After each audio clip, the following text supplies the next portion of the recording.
You are listening to the Cognitive Preference Podcast, where we explore the fascinating ways in which our brains process information, make decisions, and perceive the world around us. My name is Robert Brown. I'm here with Francis Sopper, the originator of the Kairos Assessment, which is a series of questions that reveals how your brain prefers to think, listen, observe, move, read, and talk. You can take the assessment at kairoscognition.com to help you better follow along with the show.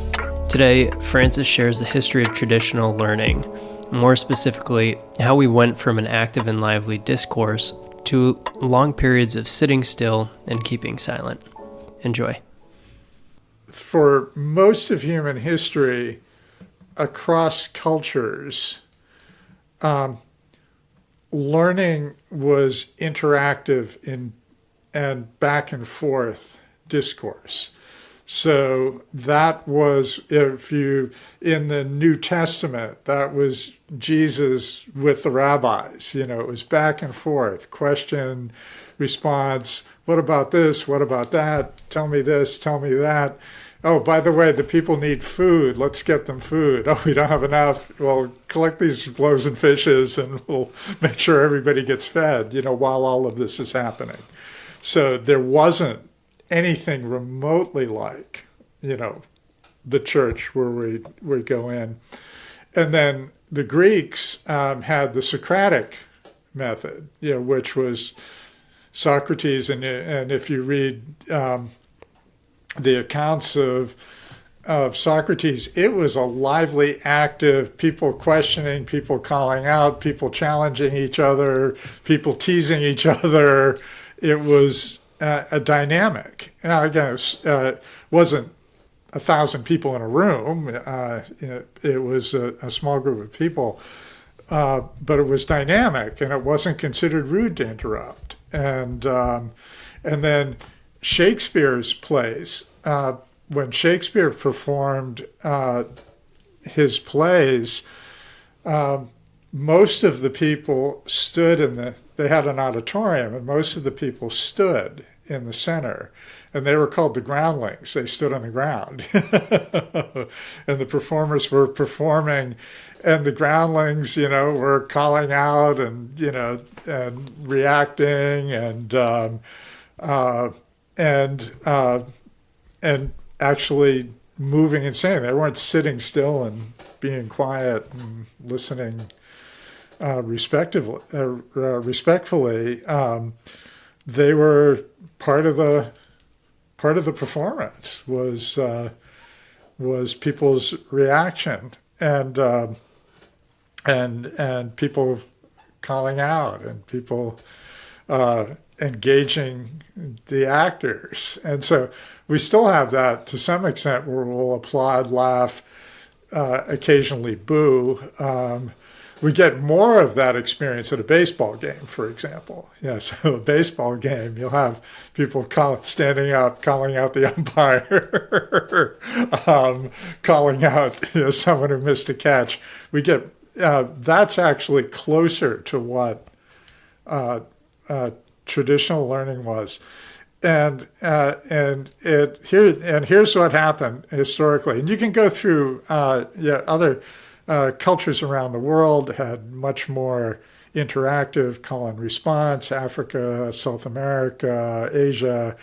It's really hard to find cultures where people just had to sit still for long periods of time and listen to somebody. So here's how it happened. 4th century, Ambrose was the Bishop of Rome. Bishop of Rome was the first bishop, they considered, was the head bishop of the Christian church. So now the Bishop of Rome we call the Pope. So Francis in Rome right now is the Bishop of Rome. So he's the first bishop, he's the Pope, he's the guy in charge. So Ambrose, so far as we know, was the first person to read silently. Up until that point, there was writing, but it was meant to be spoken. the same way music is meant to be sung. Right. people don't get there are people who can look at a musical text and sort of hear it in their heads. They can look at the notes and read the notes and hear it in their heads. But music really is meant to be performed, played, sung, danced to. Text was meant to be responded to and in real time, in live time. Well, Ambrose was caught by the people around him. He'd go in his room and he'd read without moving his lips or speaking. He was taking in the words and they were going into his head without his speaking, without his whispering, kind of whispering. This was, as far as we can tell, this is the first time in history anybody's recorded somebody reading silently. And so another bishop, Augustine, who was in North Africa, heard about this, and he traveled to Rome to see this. This was so amazing that Ambrose was reading without moving his lips, that Augustine crossed the Mediterranean to go and observe this. And people would kind of sneak around, and peek in the door, to watch Ambrose reading silently. So Augustine wrote about it in letters and sent letters around to people. And Jerome in Alexandria, Egypt, Jerome was another bishop. Jerome was the librarian of the Library of Alexandria, Egypt. And that was considered at that time one of the 7 wonders of the ancient world. And it was the most extensive library anywhere on the planet at that point. And Jerome was in charge of it. Well, when Jerome found out Ambrose was reading silently, he decided he should too. And Jerome was, shall we say, not the most patient person. And he was very strict with his students. Once he found out that it was possible to read silently, he demanded that of all of his students. And then Jerome, we believe, invented the library where you're supposed to be quiet in a library instead of finding a text and this is cool, and then start chanting off of it or reading it out loud in the middle of the library. You had to be quiet and read it quietly. And then Jerome, as far as we can tell, invented the lecture, where a person stood up in front of the room, everybody sat down and shut up, and the great person would convey their great learning and knowledge, and you just sat there and took it in. So Jerome must have had a lot of influence. So Jerome was extraordinarily influential because he was considered the smartest person in the world at that point. And because he had access to all of this, he had studied a number of languages.